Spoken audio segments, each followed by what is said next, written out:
世界一大奇观，穷人到银行存款，富人到银行贷款，结果穷人越来越穷，富人越来越富。世界银行高级副行长、著名经济学家林毅夫曾说过，穷人把钱存入银行，实际上就是在补贴富人。当今社会，无论是国内还是国外，不管是东方还是西方，贫富差距越来越大。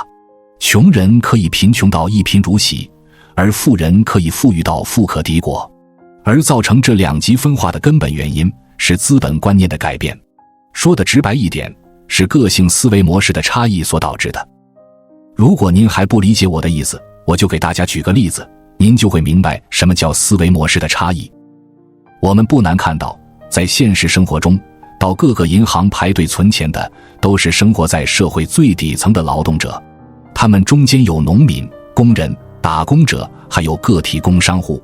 从存钱的数额和次数上，基本可以判断他们的身份。比如个体工商户，他们的存款次数和取钱次数相应比较频繁，而且数额相应也会大一些。尤其是在支付宝和微信还没有普及的时候，这些商户可能每天要2次进银行，早上取，晚上存，因为他们感觉大量的现金放在店里不安全，所以就把银行当作是个暂时保管，随存随取，不厌其烦。在工厂上班的工人则是1个月到银行办理一次存款业务，因为他们要等到1个月工厂老板发了工资之后，才会把除了生活费用外多余的钱放入银行，以便吃少量的利息。农民到银行存钱一般都集中的夏秋2季，因为他们只有卖了夏粮和秋粮之后，用手绢把整钱和零钱包起来，然后到银行排着长队把钱放进去。而这些人是不留后路的，意思是哪怕手里有几十块钱的零钱也要存进去。用他们的话说，菜和粮食是自己种的，这些钱放在手里花不着，还不如放在银行吃利息划算。而农民工大都是1年才去一次银行，那就是每年年底。只有在这个时候，他们才会像候鸟一样从外地飞回来，目的就是回家看一看1年到头没在身边的一家老少，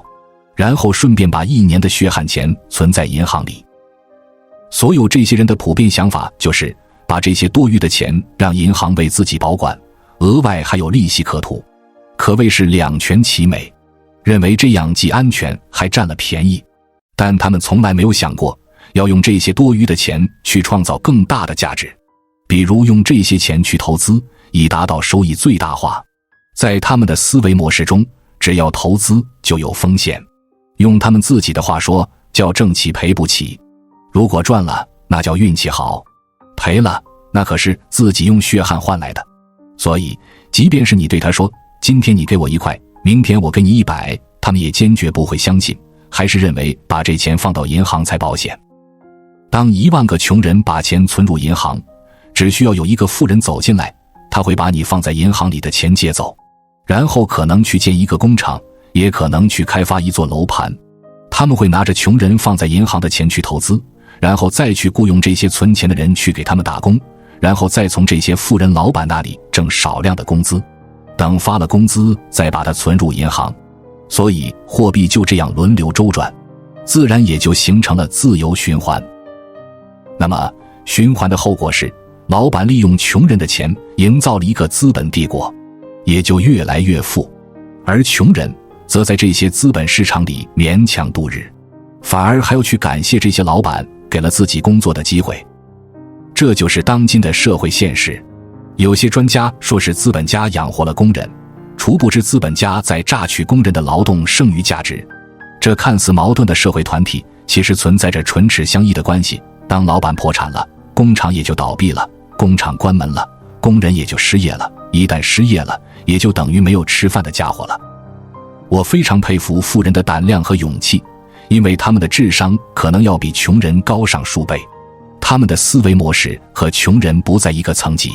他们也许靠借鸡生蛋起家，然后借力发力，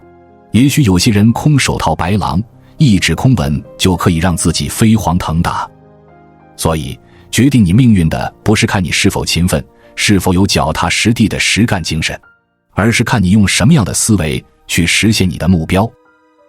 我们千万不要相信所谓的勤劳致富，有谁见过一年360天在外面打工的人成了千万富翁？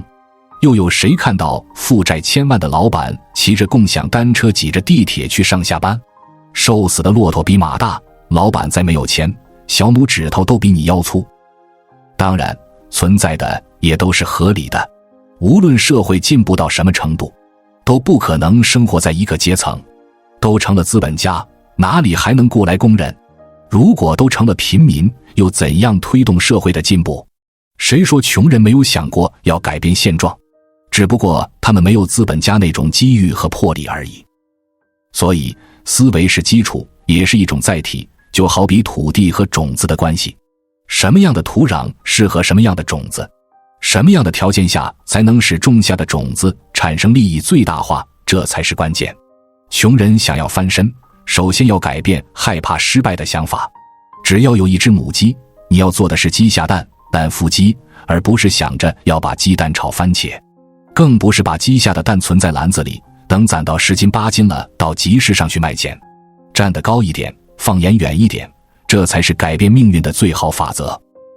越存钱反而越穷。随着社会经济的发展和时间推移，钱是肯定在不断贬值的，这就是被很多人忽视的通货膨胀定律。有人曾经算过一笔账，过去的10年通胀率达到了 8% 左右。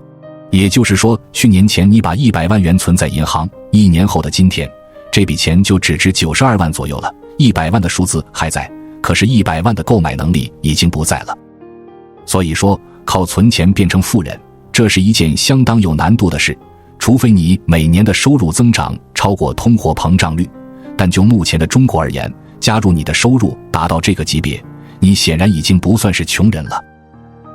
为什么穷人喜欢存钱？这跟我们中国人长久以来保守的思想观念有种很大的关系。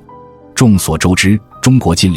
200-300年的历史都处于一片战乱不断的时期，人民大多连饭都无法吃饱。当时的政治体系还要求百姓上交赋税，更加重了民不聊生的状况。当时的人没办法，就只好在有结余时把粮食或者各种物资储存起来，以备不时之需。那时候交不上赋税是要被杀头的，所以存钱的习惯很有可能就是从那时开始在民间流传下来的。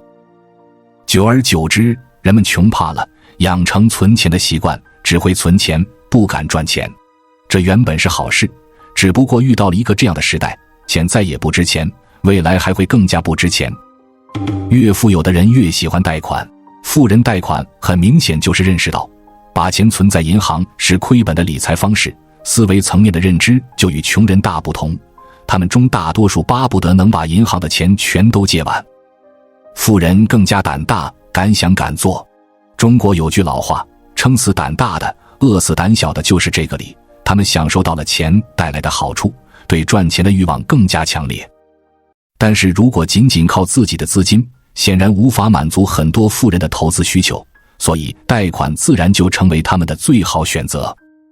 富人深刻明白杠杆效应的道理，用最小的成本借取更多的资金，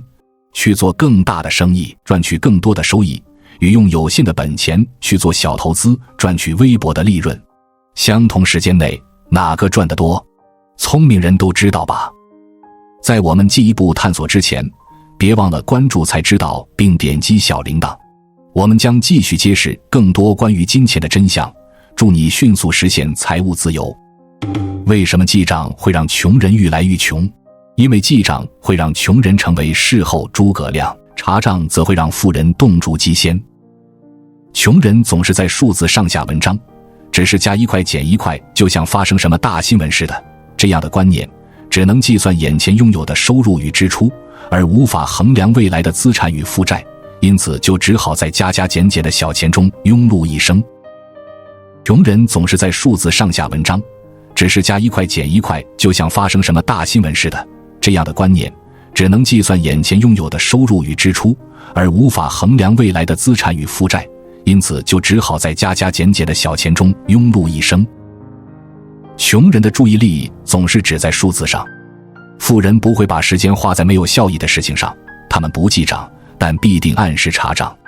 只有加减的数字游戏对他们而言一点用处也没有。衡量金钱的关键应该要从比例开始。穷人的金钱观念钱是等差级数，不是赚1元就是亏1元，但富人的观念是等比级数，转眼之间就已赚了好几座金山银山。想变成有钱人，你得先知道有钱人都在做什么。富人想的跟你不一样，做的也不一样。如果你不观察不学习，以为用穷人习性就可以为自己的身价翻本，根本就是痴人说梦。不过想成为富人其实并不难，只要你愿意把身上的穷人习性升级为富人惯性，虽然刚开始一定会发生程序不兼容的成本，但最终一定会让你大呼值回票价。10年不喝星巴克就能买一栋房子。在我眼里，金钱像粪便一样，如果你把它散出去，就可以做很多的事；要是把它藏起来，就会变得臭不可闻。洛克菲勒在给儿子的信中写道。洛克菲勒几乎是富人的代名词，但他却不会告诉你省钱能致富。有钱人喜欢的不是有钱，只是无法忍受贫穷。富脑袋的脱贫计划之所以能成功，就是不想忍受低水平的生活。知名的拿铁理论说的是，每天少喝一杯星巴克拿铁，几十年后省下来的钱足以买一栋台北的房子。就算你根本不喝星巴克，你有因此买得起房子吗？如果这是真的，穷忙族早该绝迹了。那些大老板的桌上每天都摆一杯星巴克，他们照样坐拥豪宅，甚至是好几栋。你只能望着老板桌上的星巴克，喝着即溶咖啡，咬牙切齿地默念我要省钱。你能忍耐庞大的工作量和高涨的物价，但薪水却不会因此追上通膨的速度。如果你仍想靠着储蓄脱贫，10年后你还会在原地踏步。如果你认为勒紧裤带就能抵抗通膨，40年后你将追悔莫及。犹太人的致富典籍塔木德 Talmud 中有段名言，上帝把钱作为礼物送给我们，目的是让我们购买这世间的欢乐，而不是让我们攒起来还给他。我们一直被教导节约理财，却经常忽略一个事实，钱本来就是拿来用的。试想到星巴克消费让你心情愉快，使得工作效率大增，那样的效益就不是拿铁的价格加上投资报酬率可以取代的。只会勒紧荷包的人绝对赚不到钱。很多理财方式一味鼓吹存钱，却忽略懂得花钱才是健康的致富之道。这不是鼓励你效法美国人的负债式享受，有钱人自有一套量力而为的享受方式。80%的人有储蓄的习惯，钱有80%是放进银行，富人们却几乎不会把钱存在银行里，而是想方设法地带钱去用。同样是挑选住屋，穷人只愿意每个月花钱租屋，有钱人会评估房产的增值率，相中满意的房子贷款也要买下，不仅住得舒服，转手还能再赚一笔，何乐而不为？穷人就算缴一辈子房租，房子也不会变成自己的，付出的钱多半打了水漂。相反的，有钱人在贷款买屋的那一刻，拥有的不只是一栋房子，还有随时间增值的财富。从现况看来，愈舍得花钱的人愈有钱，愈不敢花钱的人愈穷。想在理财上自我突破，先换颗富人的脑袋，别再想着我只赚 22K， 根本无财可理，这只会让你永远无法摆脱贫穷的命运。为何有钱人从不搜集折价券和排队捡便宜？我曾经听过有个案例是这样的，有位不动产业界的大老板，早上在家固定都要看3份报纸，了解每天的时事与趋势。每当他看完报纸后，就会放在桌上跟早餐一起让女佣收拾。一直以来，其实他心里都有个疑问，就是每次在回收箱的报纸总是看起来破破烂烂，被东捡一块西捡一块。于是他忍不住向女佣问起这件事，结果对方回答，因为每天的报纸上都会有50元商品折价券，所以就会花几分钟的时间把它们剪下来。用餐结束之后，女佣收拾完早餐，就花了5分钟剪下报纸上的折价券。同一时间，在书房谈生意的大老板把房子卖出之后，一转手就赚了5000万。我们都想当有钱人，但总是常常在做女佣会做的事，完全不知道名为省钱就是赚钱的稻草堆下暗藏意想不到的贫穷陷阱。使用折价券的次数愈频繁，荷包的生命就被折寿的愈多。折价券就是业者极尽所能要让穷人掏出钱的杀手锏。他们会灌输你很穷吗？没关系，用折价券就可以帮你省钱，或是折价券保证可以让你用最少的钱买到多的东西的观念。但是他们故意没说出口的事实是，虽然打折，但买愈多就一定花费愈多，而且还会买下一些不需要的东西。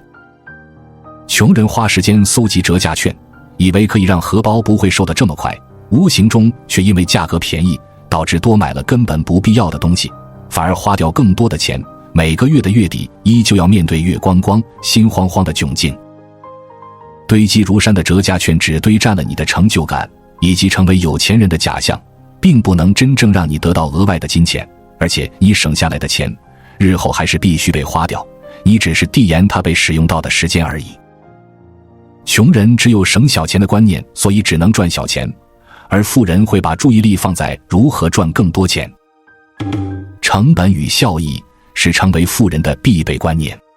富人不会花时间去搜集折价券或是排队买便宜，因为他们了解时间成本的重要性。既然每天24小时是无法变动的成本，在成本不能调整的情况下，想要有高收益，就要选择能产生高收益的方法。而排队抢便宜对富人来说，除了浪费时间之外，不然就是毫无意义。他们在喝一杯水的时间就能帮自己赚进大把钞票，怎么会把时间花在排2个小时的队，只是为了前100名的消费者可以享受半价的芒果冰？同样是1分钟，穷人如果能赚到钱就心满意足，富人则是绞尽脑汁，能赚1万元就绝对不赚100元。穷人完全不了解成本与效益的概念，他们只知道只要做了这件事就会得到这个结果。富人会考虑到这个结果是否值得花费这些时间及金钱后，再决定是否要进行。当穷人在搜集便宜好康的优惠券，富人可能已经在研究世界趋势与经济动态，正准备要加码投资或是扩大事业版图。穷人只知道钞票的多跟少，富人却了解金钱的本质。他们深知金钱是工具，身价才是财富。不使用折价券的原因，是因为不希望身价也跟着折价了。把钱花在刀口上，不会让你翻身致富。目前台湾的经济环境正处于停滞发展阶段，前阵子媒体24小时轮番报道高科技业裁员的后果，就是大家不敢花钱。曾经有个夜市老板娘跟我说，新闻现在每天都在报景气有多差，大家都不敢消费，我们生意也1年不如1年，现在的业绩只能做到20年前的1半。因为收入减少不花钱，所以储蓄率愈来愈高。也许你会问，大环境不好，未来的饭碗不知在哪里，把钱存起来未雨绸缪有错吗？事实上，你的消费方式将会决定你未来会变成穷人还是富人。我曾经听过很多上班族谈论他的理财之道，最普遍的说法就是，我的钱都花在刀口上，所以每天花大把时间在货比三家省小钱，一看到清仓大拍卖就见猎欣喜。其实锱铢计较可以省下多少铜板，才是压垮穷人的最后一块砖头。穷人之所以穷，不是因为没有投资的资金，而是没有让自己变有钱的脑袋。穷人的钱几乎拿来当作生活费用，用负债消费的方式过日子，无法转换为创造更多收入的资本。相反的，富人之所以愈来愈有钱，是因为他们的消费都是资产性的流动。富人的手边不会留有太多现金，因为他知道钞票每分每秒都在变薄，他们在意的是资产净值。富人手上的钞票跟着他们的注意力流动，在分秒间不断转换成不同形式的资产。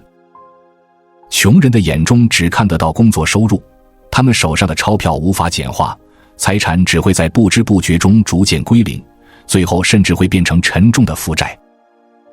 大多数人还在依循着上一代对金钱的态度，先找到一个稳定工作努力向前，再把薪水拿来储蓄买房子。这样看似务实的理财观念，会让你未来遭遇到非常大的风险。我的一个亲戚抱持着必须先拥有自己的房子才能成家立业的观念，所以他结婚生小孩之后买了一户不到30平的市区大楼，房贷一背就是30年，每个月要缴3万多块的房贷。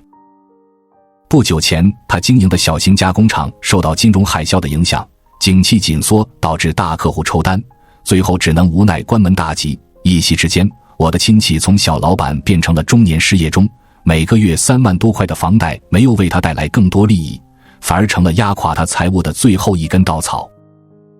富人会借贷购屋，用好债买进资产，产生正的现金流，他们绝对不会负坏债购屋，在通货紧缩的时候，实际的利率却是上扬的。而穷人身上的贫穷基因，让他们总是不断靠借贷买东西，持续产生负的现金流，以致财务黑洞愈来愈大洞。这就是为什么富人愈花钱愈有钱，穷人同样花钱如流水，却欠了一屁股债。不是因为富人的八字比较重，或是祖坟风水比较旺，这其中的贫富差距只是来自对金钱的态度截然不同。有钱人的想法是让钱住在高级旅馆里，他会开始为手边的钱安排最好的出路。对于富人来说，金钱的存在价值不是把钱供起来，而是把钱花掉。很多人都是没有目的的存着钱，当一个守财奴或是巫奴，终其一生也很难变成真正的富人。穷人无论任何情况都习惯 show hand， 富人和穷人最大的差别在于，他们会把钱放在不同地方。鸡蛋不要放在同一个篮子里，这个简单的道理人人都懂。尽管如此，我还是经常听到很多人会说，我手上的钱全都拿来投资某只股票，或是我的收入都用在哪里了，直到有一天莫名其妙被断头或套牢，才嚷着要去跳楼。事实证明，贫穷是一种习惯，不是你的口袋有多少钱。很多人最不想要的就是债务，但是脑子里却没有任何风险概念，经常用 show hand 梭哈模式拿自己毕生的积蓄到市场上豪赌一把，这就是穷人不可逆的惯性。所以想要脱贫的第一堂课，就是不要在感情用事，把手上的钱 all in， 学习分配金钱用在什么地方非常重要。富人的致富模式基本上都遵循同一个法则，他们聚焦在如何运用自己的金钱，而不是如何存钱。他们不断地把钱投资在可以创造更多现金、提供被动收入、对抗通货膨胀以及不断增值的资产之上。英国作家狄更斯的《双城记》开头写着，那是最美好的时代，也是最糟糕的时代。现在我们也面临了同样的时代，美好的是，任何人都有机会在全世界经济重新洗牌的时候，乘势而起，一跃变成富人。糟糕的是，你抱着穷人的信念兜兜转转了大半辈子，最后还是过着原来的穷酸日子。大部分的人都逐渐沦为穷忙族与低收入户，你每天拼命卖力工作，也快要赚不到3餐温饱的收入。想要置换你骨子里的贫穷基因，打造成富贵体质，首先赶快丢掉穷人的信仰。克勤克俭不是你的致富圣经，铁饭碗更不会变成你的救赎。我们总是为了手边没钱而感到羞愧苦涩，只有让自己学会用富人的想法思考，痛下决心将贫穷的内在重新装潢，这才是真正让你翻身的富贵风水。关注我，我是才知道，带你解锁更多金钱的真相。